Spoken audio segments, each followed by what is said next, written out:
Allez, Maï Hanouka. Donc on va essayer de comprendre, avant d'arriver à cette fête magnifique, c'est quoi le sens de Hanouka, de cette fête.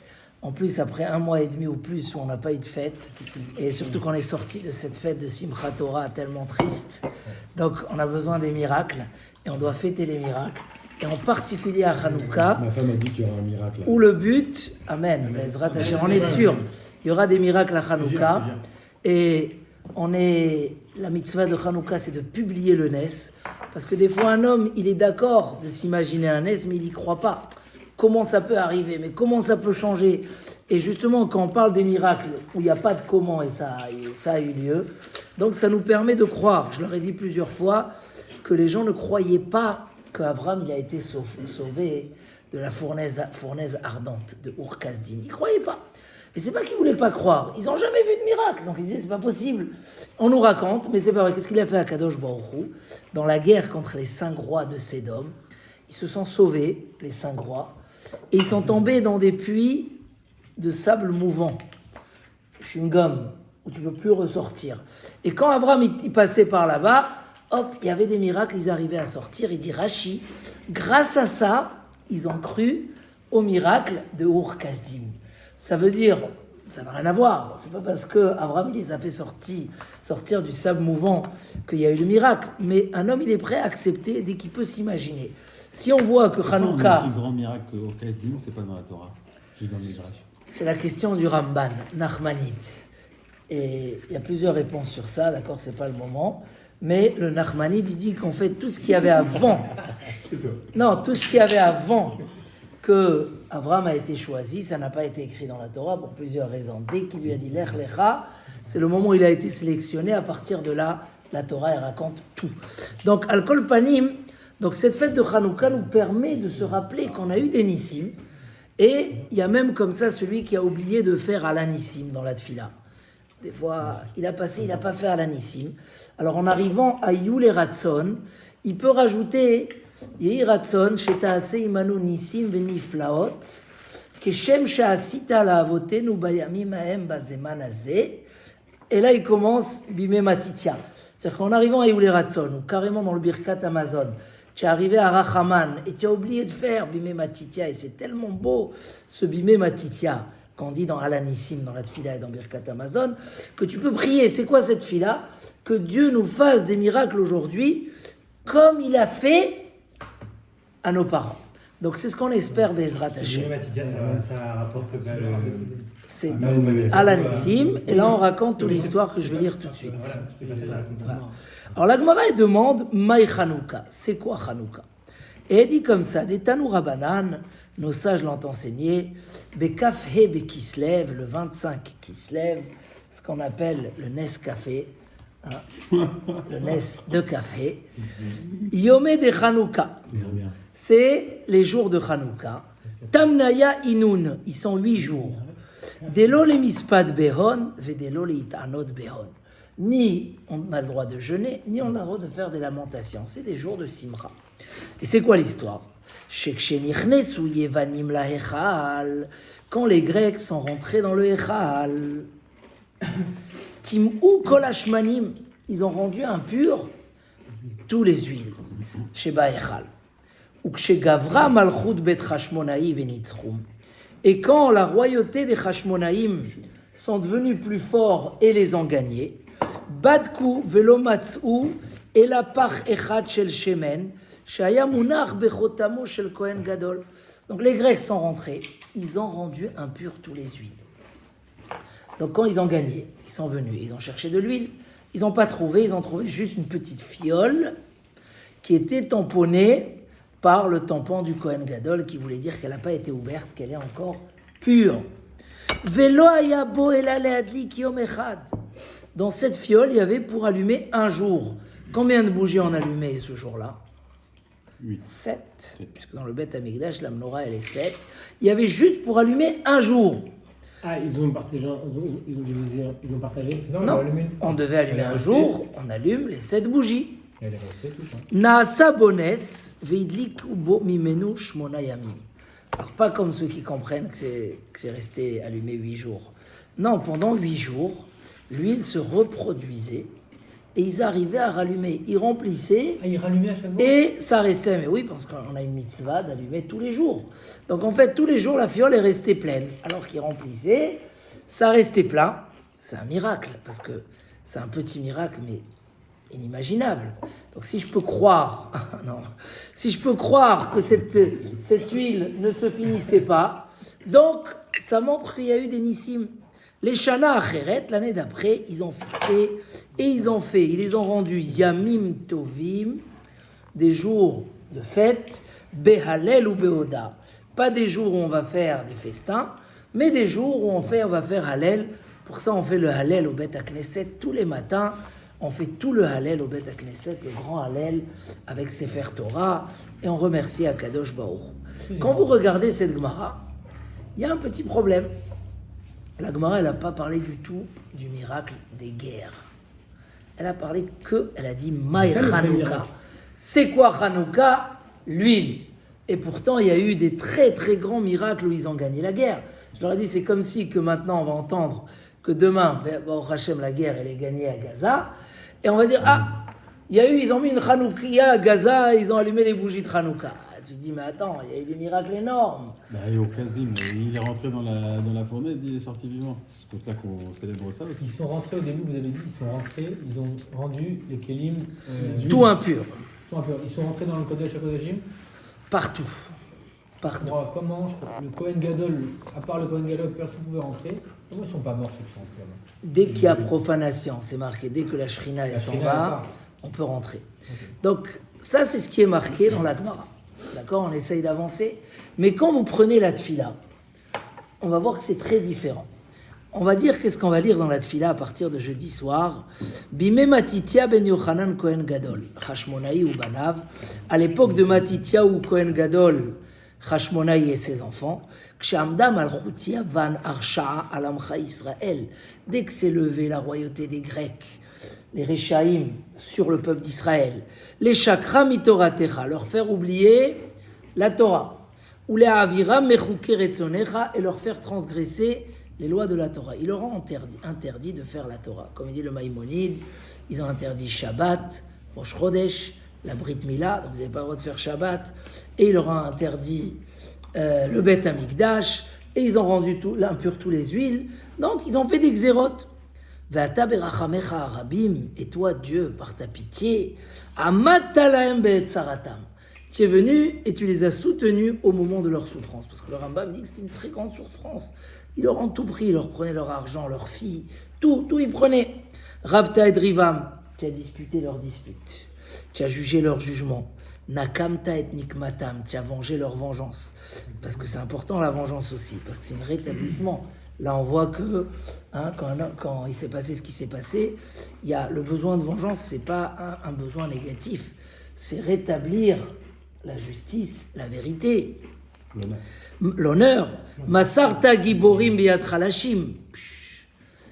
Ils étaient très puissants et tu as donné les puissants dans les mains des faibles. Rabim Beyad Me'atim. Ceux qui étaient très nombreux sont tombés dans les mains. Ceux qui étaient minoritaires. Rechaïm Beyad Tzadikim. Des Rechaïm, que toute leur vie ils ont fait que de la guerre. Ils sont tombés dans les mains des gens qui. Tzadikim. Utmeim Beyad Teorim. Vezedim Beyad Oske Toratecha. Les édim, les tordus, dans les mains de ceux qui étudiaient la Torah. C'est merveilleux comme miracle, parce qu'il y a le double. Il y a qu'ils ont gagné la guerre, et il y a qu'on a vu que la vérité, c'est elle qui gagne. C'est aussi un élément très important. Et sur ça, on dit, Lecha asita Hashem gadol vekadosh be'olamach. À ce moment-là, tu as sanctifié ton nom dans le monde. Tout le monde a vu que la vérité, c'est elle qui gagne. Ou les Amcha Israël asita tshua gedola. À ton peuple d'Israël, tu as fait une grande Yeshua. Ou pour Cannes, et une délivrance comme ce jour-là. Magnifique ce qu'on dit dans la Tfila. Après, on dit une ligne. Après ça, tes enfants, ils sont venus les Dvir Betecha. Tes enfants, ils sont venus dans le Bet Amikdash. Pinou et Echalecha, ils ont libéré le Echal. Vetiaru et Mikdashecha, ils ont sanctifié, ils ont purifié le Amikdash. Veidliku nerot bechatzrot kodshecha.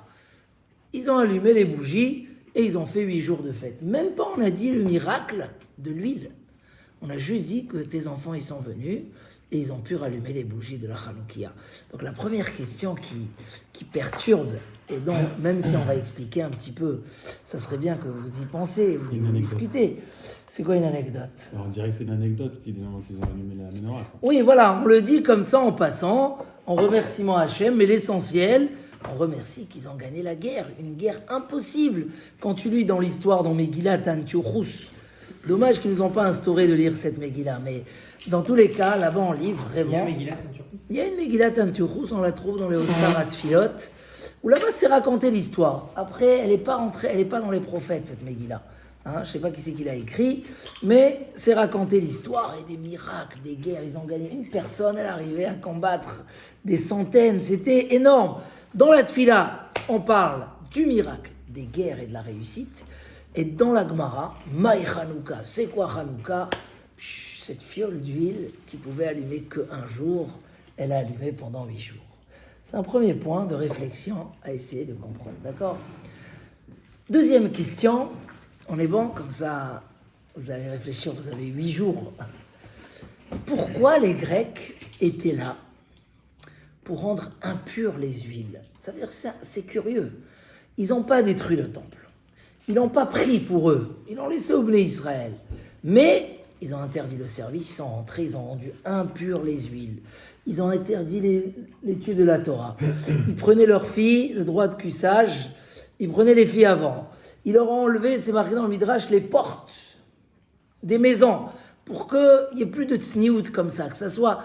C'était quoi le but des Grecs? Quel intérêt de venir au Beth Amikdash et de rendre impures les huiles? Tu veux leur prendre les huiles, prends-les, mais tu les laisses et tu les rends impures. C'est quoi l'histoire?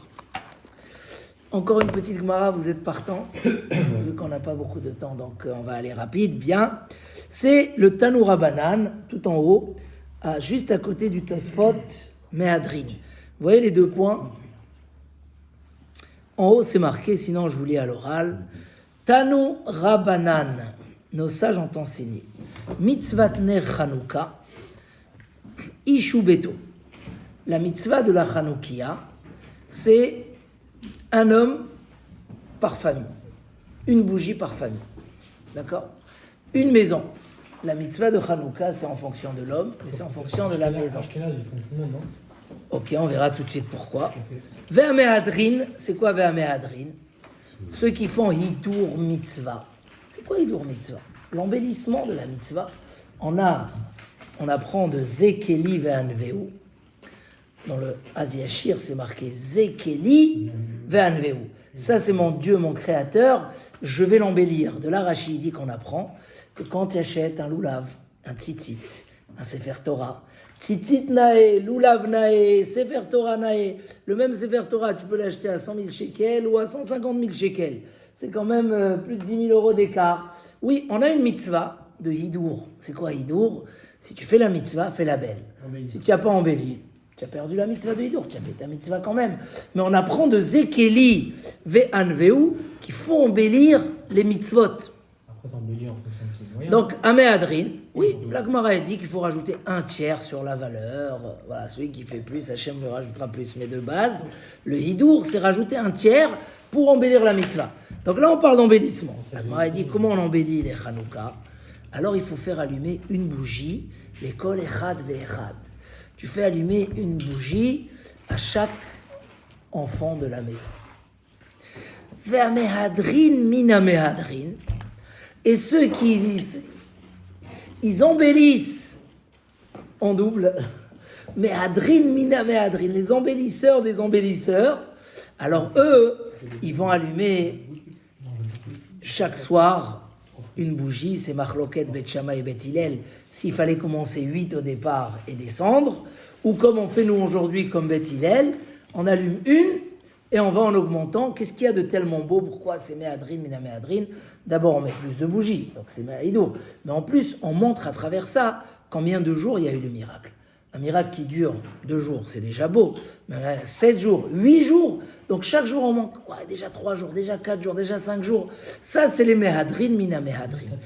Juste au niveau technique, les Ashkenazim ont cumulé les 2 hidours, donc ils font allumer à tout le monde et ils font allumer en fonction du jour. Les Sfaradim, ils ont dit non, ou l'un ou l'autre. Et donc on a choisi le dernier, qui est Mehadrin Mina Mehadrin, de ne pas allumer qu'une seule bougie par maison, mais d'allumer par l'augmentation des jours. Voilà un petit peu le système. Mais ce qui doit nous étonner quand même, dans aucune mitzvah, on n'a pas vu cette notion que le Mehadrin devient une partie de la mitzvah. On a déjà dit que Hidour, c'est une option. Celui qui veut embellir la mitzvah, il peut l'embellir. Mais là, quand tu ouvres le Shulchan Aruch, tu vois, le premier jour, il faut allumer une. Aujourd'hui, tout le peuple d'Israël allume. Mehadrin, depuis quand? Tu aurais dû donner le choix. Quand on vend des hétrogim, alors il y a le hétrog basique à 20 euros et il y a le hétrog qui va jusqu'à 40 euros. On ne voit pas que dans la halakha, c'est marqué que tout le monde doit acheter celui de 50 euros. Celui qui veut, il est Mehader. Fais attention. Celui qui veut être Mehader, il est Mehader. Mais là, dans Hanouka, le hidour, l'embellissement, il fait partie de la mitzvah, il devient une halakha. Comment c'est possible? Donc, pour essayer de comprendre un petit peu tout ça, il faut comprendre quel était le débat entre les Grecs et le peuple d'Israël. On a 4 royautés qui ont cherché d'anéantir le peuple d'Israël, qu'ils ont réussi pendant une période. Mais quand on s'en est sorti, c'était déjà prévu depuis le début de l'histoire. C'est qui la 3e royauté? C'est les Grecs. Les Grecs, c'est Vechocher Alpene Teor. L'obscurité dans le monde, c'était les Grecs. Pourquoi? Parce qu'ils ont essayé d'obscurcir les yeux des Bnei Israël, comme il dit le Midrash, en leur demandant de marquer sur la corne de leur taureau En lanu chelek beloke Israël. Ils demandaient aux Juifs d'écrire sur la corne on n'a plus de part dans le Dieu d'Israël. Et ça, c'est une obscurité. Pourtant, la Torah, elle appelle les Grecs l'obscurité, mais les Grecs, c'était le peuple le plus sage. Toute la philosophie de Socrate ou d'Aristote, à Platon, c'est des Grecs, c'est un peuple qui a développé la culture, le sport, les jeux publics. Tout ce côté-là, c'est un côté de grande lumière pour la société aujourd'hui. S'il n'y a pas un foot... C'est superficiel quand même. D'accord? À tel point l'appeler l'obscurité. C'est le peuple qui a cherché à traduire la Torah en autre langue, en 70 langues. Donc on voit qu'ils étaient ouverts, ce peuple. Ils voulaient ouvrir les esprits. Alors, à tel point les appeler l'obscurité. Et en fait, il y a ici quelque chose d'incroyable et de très intéressant. C'est marqué dans les Sfarim, je le dis en bref, mais ça mérite tout un cours, que la fiole d'huile que Yaakov est parti rechercher à travers le fleuve dans la paracha de la semaine dernière, quand il est resté tout seul et qu'il a dû se disputer avec l'ange toute la nuit et il y a eu de la poussière qui est montée jusqu'au ciel, cette fiole d'huile, c'était la fiole de Hanouka que Yaakov nous a préparée, qui va éclairer la guerre avec Esav. De quelle guerre avec Esav on parle ici? En fait, les Grecs, dans la seule période où on trouve qu'il y a eu les Mithyavnim. C'est quoi les Mithyavnim? Hellénisants. Dans cette époque, le peuple d'Israël a subi des traîtres. Il y a eu des traîtres dans le peuple d'Israël. C'est les Grecs, ils appelaient les Juifs à devenir Grecs, hellénisants, et de devenir Grecs. Et à ce moment-là, ils leur donnaient beaucoup d'argent, du pouvoir. En fait, les Grecs ne voulaient pas anéantir le peuple d'Israël. Ils savaient que le peuple d'Israël, c'est le peuple de la sagesse et le peuple du livre. Alexandre Mogdon, Alexandre le Grand, s'est prosterné devant Shimon HaTzadik. Et Alexandre le Grand, c'était le maître de Socrate. C'est de là qu'est venue toute la philosophie. Alexandre a tourné dans le monde entier. Il est cité, il y a plusieurs histoires à lui dans la Gemara, comment il est arrivé dans des pays et comment la Gemara... Ils ont cherché une lumière. Le problème, c'est que la lumière qu'ils ont cherchée, c'est une lumière autre que la lumière divine. Ils ont cherché à développer une lumière dans la matière qui est complètement déconnectée de Dieu, qui est complètement déconnectée du spirituel, de faire du corps de l'homme et de la matière une lumière elle-même, quelque chose qui est impossible, mais c'était toute la théorie de la philosophie de l'époque, du développement de tout ce qui est l'activité, le sport en tant que but en soi, des jeux publics. Ils ont cherché, et donc, comme il dit le Maharal de Prague, il disait, la sagesse, elle est chez nous, elle n'est pas chez nous les Juifs. Et c'est pour ça qu'ils ont cherché à transformer le Juif. Et là, je dis le point central de Hanouka, le Paraditzrak développe énormément. Ils voulaient faire entrer une ère nouvelle dans le peuple juif. Utiliser la sagesse du peuple juif, mais de leur façon. De l'associer à leur sagesse qui déconnecte l'homme de Dieu. Pourquoi il fallait écrire sur la corne du taureau? On n'a pas de part, parce que le taureau, c'est le travail à l'époque. Tout se faisait dans les champs, tout se faisait par la matière, et il voulait déconnecter le peuple juif de son attachement à tout ce qui est spirituel. Donc ils ont laissé le Beth Amikdash. Ça va devenir un monument historique, comme ceux qui vont à la synagogue, juste en tant que... c'est pas, ils vont pas prier à Kadosh Baruch Hu. Pour eux, c'est garder une coutume, fêter quelque chose. Mais le judaïsme perd son sens de lumière, son sens spirituel. Et donc c'est pour ça qu'ils ont rendu impurs tous les huiles. Ils n'ont pas voulu toucher au Beth Amikdash. Ils n'ont pas voulu changer, ils ont voulu transformer. Et là, le danger, il est très grand. Et c'est une épreuve qui va durer jusqu'à la fin des temps. Parce que les cas de royauté, ils ont laissé quelque chose qui va revenir. Il y a même un Maharal de Prague. Les Perses, les Babyloniens. Perse, c'est Aman. Quand vous dites les Perses, c'était Aman. Ouais. Les Babyloniens. Babyloniens, c'est quoi? Bavel, Galout Bavel, c'était juste après, 70 ans. Ils n'ont pas cherché à exterminer. C'est pas comme Purim ou Hanouka, Babel. Il n'y a pas d'histoire, parce qu'ils ont eu un parcours très court, mais ils voulaient anéantir le peuple d'Israël. Nabucodonosor, il a détruit le Beth Amikdash. Les Grecs, c'est les troisièmes, et les quatrièmes, c'est Édom, c'est l'Occident. Actuellement, jusqu'à la venue du Mashiach, sauf que là s'associe Ishmaël. Avec la cinquième, la fin des temps s'associe Ishmaël beaucoup dans l'histoire. Mais la quatrième, c'est Édom, qui n'a pas de limite, c'est Dieu qui va l'arrêter. Les premières avaient un temps fixe. Bavel avait 70 ans, les Perses encore plus courts, mais les Grecs, c'était aussi pendant une période. La dernière, c'est marqué que Hachem, c'est lui qui va l'arrêter. C'est en amenant le Mashiach qu'elle va s'arrêter. Là, on est à laquelle? On est à la quatrième. Non, il y a quatre. Quatre. Arba Malchuyot, les 4 royautés qu'Hachem a mis dans le monde pour donner des forces. Que le mal puisse se mettre contre le peuple d'Israël et le mettre à l'épreuve et lui augmenter son mérite et son travail. Donc en tout cas, les Grecs, Timou Kolashmanim, eux, c'était spécial. Leur seul débat, c'est l'anoua chorma et la kit. La chorma ne se trouve pas dans la Torah, elle est chez nous. Et si vous les Juifs, vous êtes sages, alors devenez comme nous. Et c'était ça l'esprit des mityavnim, d'essayer de rendre le peuple d'Israël une partie de leur sagesse. Et c'est pour ça qu'ils ont laissé le Beth Amikdash. Ils n'ont pas cherché à le détruire comme Nabucodonosor, mais le rendre comme un monument historique, qui va être peut-être une gloire, une fierté, mais pas un endroit où on sert à Kadosh Baruch Hu. Les huiles, ils les ont rendues impures. Et cette épreuve, on peut la retrouver aujourd'hui aussi. On peut la retrouver aujourd'hui, cette envie dans certaines sociétés, il n'y a pas d'engagement. On est des juifs, on garde cette identité, on prend le côté de la fierté du juif et sa sagesse et les prix Nobel, etc. Mais, ni ekechol agoïm, on va vivre comme tous les goïms.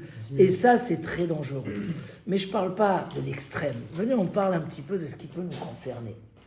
Ce qui peut nous concerner, c'est par exemple les chants goïs, être tout le temps dans les films, dans l'idée comme ça du goï, même si des fois, là-bas, on encourage, où on voit le meurtre, les mœurs, toutes les mauvaises idées qui peuvent rentrer à la maison et qui peuvent des fois réduire un petit peu le sens que la réussite, le bonheur, la grandeur, la satisfaction, c'est d'avoir du mérite, c'est d'être proche d'Akadosh Baruch Hu, c'est de travailler ses midot. Tout ce côté que la Torah nous a donné cette chance de pouvoir faire de soi une grandeur, c'est pas j'utilise la sagesse pour mes plaisirs, c'est je soumets mes plaisirs à ma sagesse. Ma sagesse me dit, c'est connu que Aristote, quand il a attrapé faire des choses très honteuses avec ses animaux, et il leur dit, mais toi Aristote, le grand philosophe, comment tu peux descendre aussi bas? Il leur a dit, quand je vis ma vie, je ne suis pas Aristote. C'est un proverbe connu, ramené dans tous les livres. Ça veut dire, j'ai rien à présenter. Moi, j'utilise la sagesse, la philosophie, la grandeur de l'homme pour l'homme. Et ça s'arrête là. Et ça, Rabotaï, c'est une obscurité. Il faut être convaincu, et c'est un point, je crois qu'il faut le travailler. Combien qu'on fait rentrer de la Kedusha. J'ai amené l'exemple des Shangoï.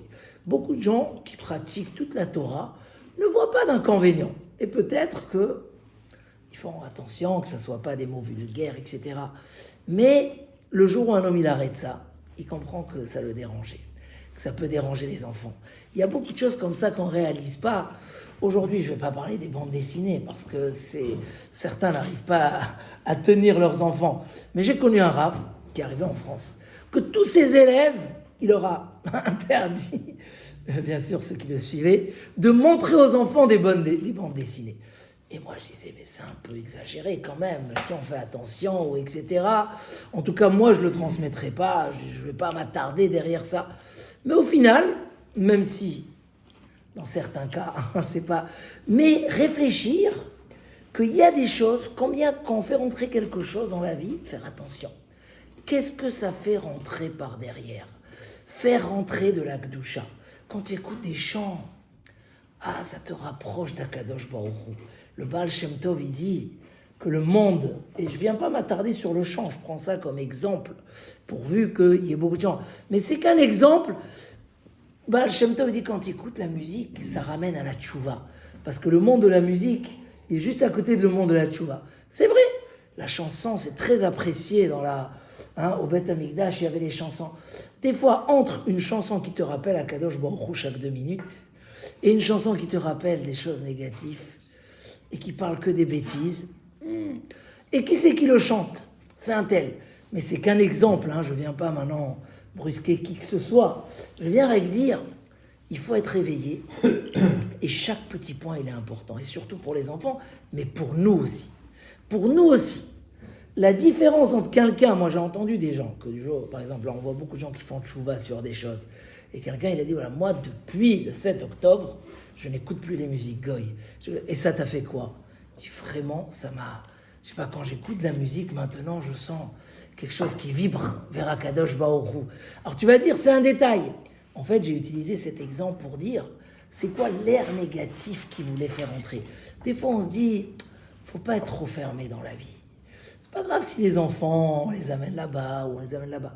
Mais chaque ouverture, si elle amène une air, un esprit un peu profane, faut faire attention quelles conséquences ça peut avoir. Parce que la Torah, quelque part, elle nous encadre dans une bulle qui nous fait grandir, qui nous rapproche d'Hachem, qui nous fait travailler. Chez nous, la sagesse, la réussite matérielle, c'est un moyen pour grandir, pour augmenter ses mérites, pour voir mieux la vérité, pour faire mieux. Et Chas v'Chalila, les conséquences sont là. Quand on voit dans la société d'aujourd'hui que les gens ils ont du mal à tenir un couple plus de 5 ans, 10 ans, et pas un, pas deux, toute la société elle est remplie que de... Parce qu'ils te disent, mais pourquoi je m'enfermais dans mon couple? C'est un enfermement, alors que pour nous, mais c'est le plus grand bonheur, c'est notre cadre de vie, c'est ce qui cadre les mauvais penchants, et c'est ce qui nous donne vraiment un amour de émettre, une doucha dans le foyer. C'est des mondes complètement différents. Quand on veut ouvrir un peu la porte, il faut savoir vers où je l'ouvre. Est-ce que vraiment c'est pas grave? Ou Chas v'Shalom, j'ouvre. Des fois, tu sais, il suffit Hein, je vois à la synagogue, des fois, il ouvre la fenêtre parce qu'il est un peu chaud, mais il fait froid maintenant. Et puis, comme toute la synagogue, elle est froide, qu'est-ce qui s'est passé? Il s'est juste ouvert la petite fenêtre en haut là-bas, mais il a refroidi toute la synagogue. Donc, c'était très important. Je me rappelle maintenant, quand je vous parle de ça, on a dans les premiers prophètes, on a l'histoire de Élie à Cohen, au tout début. C'était encore quand on avait le Mishkan en Israël. Mishkan Shiloh, et Élie à Cohen, il servait au Beth Amikdash. Et écoutez bien ce que je vais vous dire, je vais pousser un peu là. C'est quoi Shiloh? C'est une ville en Israël où il y avait là-bas le Mishkan, avant que les Bnei Israël s'installent. Et il y avait Élie à Cohen, qui servait au Beth Amikdash, c'est lui qui a donné la bénédiction à Hana, qu'elle ait un enfant qui va s'appeler Shmuel, c'est toute l'histoire. Voilà, il pensait qu'elle était... Voilà, exactement. Et lui, il a été puni grave. Parce que ses enfants ne se sont pas comportés comme il fallait. Ils prenaient de la viande sauvagement et des trucs. C'est marqué même que les femmes qui amenaient leur sacrifice au Beth Amikdash, Chas Veshalom se faisaient toucher, pour dire proprement les choses, par ses deux enfants. Et les Chachamim, ils disent Chas Veshalom, que Chofni et Pinchas, ils ont touché une femme ou quoi que ce soit. Alors comment la Torah, elle écrit une chose pareille? Il dit non. Puisqu'ils ne s'occupaient pas bien des femmes qui amenaient les sacrifices. Ces femmes faisaient des sacrifices, il fallait qu'ils sacrifient vite, parce que quand une femme elle accouche, elle doit amener un sacrifice au Beth Amikdash. Aujourd'hui, on ne peut pas, mais à l'époque, c'était comme ça. Elles venaient, et eux, ils les faisaient traîner. Donc les femmes étaient obligées de dormir là-bas, à côté du Beth Amikdash. Et du coup, ça réveillait peut-être des pensées chez certaines personnes. Comme ça, il dit le Malbim. Et la Torah, pour elle, une mauvaise pensée, c'est tellement grave qu'elle a considéré comme si qu'ils en fautaient avec ces femmes-là. C'est terrible que le Malbim écrit une chose pareille. Parce que dans la Torah, même des mauvaises pensées, ils n'ont pas leur place. Un homme, il doit vivre dans la Kedusha. J'ai quelqu'un ce matin, il m'a dit, moi le vendredi, j'amène les enfants, je cours au mikvé, donc j'arrive tard à la tfila, et je veux faire tous les vendredis. Je lui ai dit, non, mais fais après, non, mais je veux faire. Pourquoi? Qu'est-ce qu'il y a dans... Pourquoi? Qu'est-ce qu'il y a... La Kedusha, dans notre vie, c'est la source de tout. La Kedusha, c'est la base. Et c'est pour ça qu'il dit le Maïmonide, c'est même intéressant, je ne sais pas pourquoi. Chachamim me disent que les Grecs, il y avait comme ça le Héchal, ils ont cassé 13 ouvertures dans le Héchal. Comme ça. Le Héchal était fermé, ils ont fait 13... Un genre comme ça, il n'y a pas le Héchal, c'est Kadosh. C'est ouvert, c'est ouvert, c'est ouvert. Il n'y a pas... Ils ont touché, ils prenaient les filles pour montrer que faut arrêter avec la Kedusha de la famille. Ils prenaient l'argent, ils enlevaient les portes des maisons, c'est intéressant, c'est marqué dans le Midrash. Question, enlève les portes des maisons. Faut arrêter cette... Même Bil'am était impressionné que quand on s'installait dans le désert, on ne mettait pas les tentes l'une en face de l'autre. Ils mettaient d'une façon que l'un ne voit pas chez l'autre. Comme ça, chacun. Ni il y a de la jalousie, ni un manque de tsniout. C'est des petites choses, mais ils ne sont pas petites. C'est est-ce que tu veilles à la kedusha de ton foyer? Est-ce que tu veilles? Et un détail, des fois on ouvre, et je vous dis avec l'expérience maintenant, avec du recul, puisque je suis un peu plus âgé que vous, je vois que ce qu'on ouvre trop, un jour on se dit c'est dommage. Je voulais ouvrir, mais j'ai vu que les enfants, si j'avais fermé, ça aurait été mieux pour eux. Donc fermer ouvert, c'est pas une question de fermer ouvert, c'est est-ce que je garde la kedusha, je veux être authentique. La tradition aujourd'hui, tu peux acheter un tableau, hein, je mets ici un tableau sur le... Tu peux l'acheter à 100 €, ou il peut valoir 10, 20, 100 000 euros. L'authenticité. Mais on a fait le même. Non, l'authenticité, tu vas voir là, les petits traits, qu'est-ce qui a été mis. Ça peut lui augmenter la valeur à des centaines de milliers d'euros plus. Mais pourquoi? Ça racole, on fait le même, Vénigmar. L'authenticité n'a pas de valeur. Et nous, le Ham Israël, toute notre force, c'est l'authenticité. Donc automatiquement, les Hashmonaïm, c'était ceux qui n'ont pas cédé. Ils n'ont pas cédé, ils ont beaucoup souffert. Et un jour, ils ont dit, c'est plus possible. Si on continue à se taire, il y a un très beau Rav Dessler, ceux qui veulent voir.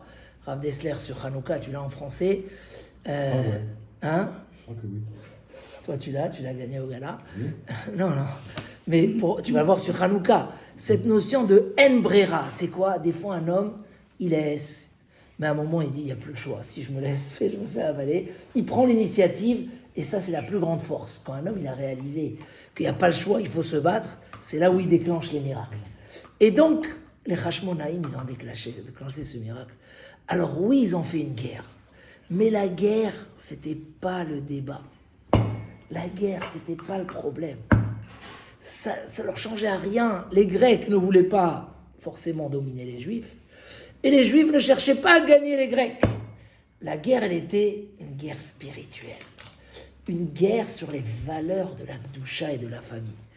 Et donc, quand ils sont arrivés au Beth Amikdash, d'après la Halacha, ils sont rentrés, tous les huiles étaient impures. Qu'est-ce qu'on fait? Mais c'est pour ça que les Grecs les ont rendus impurs. Que même si quelqu'un, il ose allumer, il allume de l'impur. Et là, ça ne nous dérange pas. On ne veut plus cette authenticité, que tout est surveillé du ciel, il y a des règles, et un peu plus de Gdoucha, un peu moins de Gdoucha. Des fois, un homme, il dit, si j'ai prié seul ou j'ai prié Betsibour, ça change quoi? Kadosh Baruch Hu, ça lui change quelque chose. Si j'ai mieux fait Shabbat ou j'ai moins bien fait Shabbat, ça change quelque chose. Plus de Gdoucha, moins de Gdoucha. Ça vaut la peine de se battre tellement. Est-ce que j'essaie que mes enfants ils soient un peu plus ou un peu moins? Ça vaut la peine ou pas? Ben oui, ça vaut la peine. Donc juste, je réponds tout de suite. Quand ils sont rentrés, d'après la halakha, je ne sais pas si vous connaissez cette halakha, ils avaient le droit d'allumer avec l'huile impure. Pourquoi? Parce qu'il y a une halakha, que quand la majorité du public est impur, on a le droit de servir au Beth Amikdash en étant impur. Quand on est impur, celui qui sert au Beth Amikdash, c'est grave, c'est Chayav Mita. Mais si tout le peuple il est pur, alors on a le droit. C'est impur. Impur. Donc d'après la halakha, ils auraient pu rentrer et allumer les bougies de la Hanoukia. Mais toi, c'était ça tout le temps, de toute façon. En vrai, le peuple, il était impur tout le temps. Pourquoi? Le peuple, Les huiles étaient impures, tout était impur. Non, donc... le peuple en lui-même, il était impur tout le temps, donc on s'en fichait que ce soit impur. Enfin, non, mais... Alors, là, dans ce cas-là, ils avaient que de l'huile impure. D'après la halakha, eux, ils étaient impurs. L'huile, elle est impure, ils ont le droit d'allumer. Mais ils ont dit, qu'est-ce qu'on a fait? Toute la guerre, c'est quoi? C'est de se battre sur la Kedusha. C'était ça tout notre combat. Si on allume impur, on a perdu la guerre. La vraie guerre. C'est-à-dire que des fois, la vraie guerre, c'est pas la guerre physique, c'est la guerre spirituelle. Qu'est-ce qui nous fait mal dans cette période? On a tous souffert et on souffre encore de tout ce qui se passe en Israël, ce qui se passe. Mais beaucoup de gens s'inquiètent aujourd'hui pas qu'est-ce qui va se passer quand on va gagner la guerre physique. Est-ce que l'union va revenir dans notre peuple? Beaucoup de gens va rester. Et beaucoup, j'entends des gens vraiment ils disent qu'est-ce qui va se passer? Pour nous, pour beaucoup de gens, sans être prophète, ils pensent que le décret a eu lieu pour plein de raisons. Mais ce manque d'union a favorisé ou il n'a pas protégé. C'est beaucoup de gens, les gens le sentent. Moi, je pensais que ça ne peut pas se dire en public, mais c'est le public qui le dit. Il dit, il y a eu trop de haine. Il y a eu de la haine contre la religion, c'est pas du sort de notre peuple, c'est pas possible.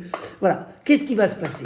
La vraie guerre, c'est réussir à protéger, à maintenir la Kedusha dans nos maisons. Et c'est pour ça que le miracle essentiel, et dit la Gemara, c'est quoi? C'est le miracle de l'huile. Pourquoi c'est le miracle de l'huile? Parce qu'on a vu que Hachem nous a aidés de pouvoir rétablir la Kedusha. Tu peux dire ça serait 8 jours. Ça leur a pris 8 jours pour le refaire. Mais ces 8 jours avaient un symbole. On a réussi à ramener la Kedusha ou on n'a pas réussi. L'essentiel du miracle, c'est que l'huile s'est multipliée. Et Dieu, il a montré qu'il est avec nous. Et que nous, on est avec lui. Ça, c'était la réussite de la guerre. Et c'est la vraie réussite de la guerre du peuple juif dans tous les temps. Dès que le peuple d'Israël arrive à maintenir son spirituel, son niveau spirituel, tout se remet en place. On passe des épreuves et des épreuves et des épreuves. Mais au final, on revient et on est les plus forts. Parce que c'est ça notre protection. C'est notre Sefer Torah. C'est Akadosh Baruch Hu. C'est nos Bate Knisiot et nos Bate Midrashot.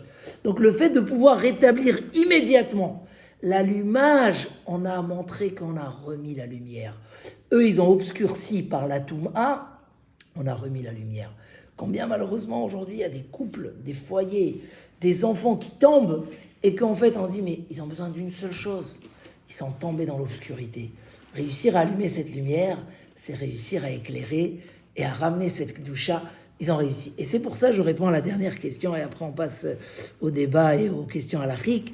C'est pour ça que à Hanouka, le Hidur Mitzvah, de même que du côté des Grecs, c'est la seule fête ou le seul malheur où on exprime cette douleur qu'ils voulaient rendre impure, qu'il y avait ceux qui étaient hellénisés, et Ouais, C'est ça, hellénisé. C'est parce que les Grecs voulaient que ça. Le jour où on a gagné le miracle, on va pas faire la mitzvah comme ça, comme ceux qui la font avec légèreté. C'est là toute la guerre, c'est de dire que dans les mitzvot, il y a de l'enthousiasme, il y a de la lumière. Donc le Méhadrin ici, c'est dans le sens lui-même de Hanouka. C'est de retrouver le sens de Hanouka, ou quelque part, le miracle, le surnaturel. Qu'avec la Kedusha, on dépasse tous les Yetzerara, toutes les épreuves, toutes les douleurs. On est au-delà. Celui qui est dans la Kedusha, il surmonte tout facilement parce qu'il est au-delà. Et il déclenche les miracles. Donc à Hanouka, on fait le Méhadrin dans la Halacha. Et donc le grand message, et c'est ce qu'a fait Yaakov Avinu en allant chercher sur sa petite fiole d'huile, il aurait pu dire, bon, je laisse Esav et on verra, on se sépare. Non, il a voulu confronter Esav, mais ramener cette fiole qui va éclairer dans cette poussière qui lui a mis l'ange de Esav, dans cette obscurité. Retrouver Vaïzrach lo Hashemesh.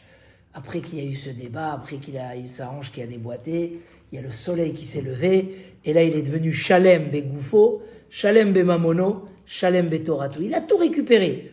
Sa Torah complète, les revenus de Lavan et de la dispute complets. Son corps a guéri, parce que finalement tout guérit. Et même Shalem Bemamono, même le côté, il a guéri sur place. Il a toujours boité après, non? Non, il a guéri.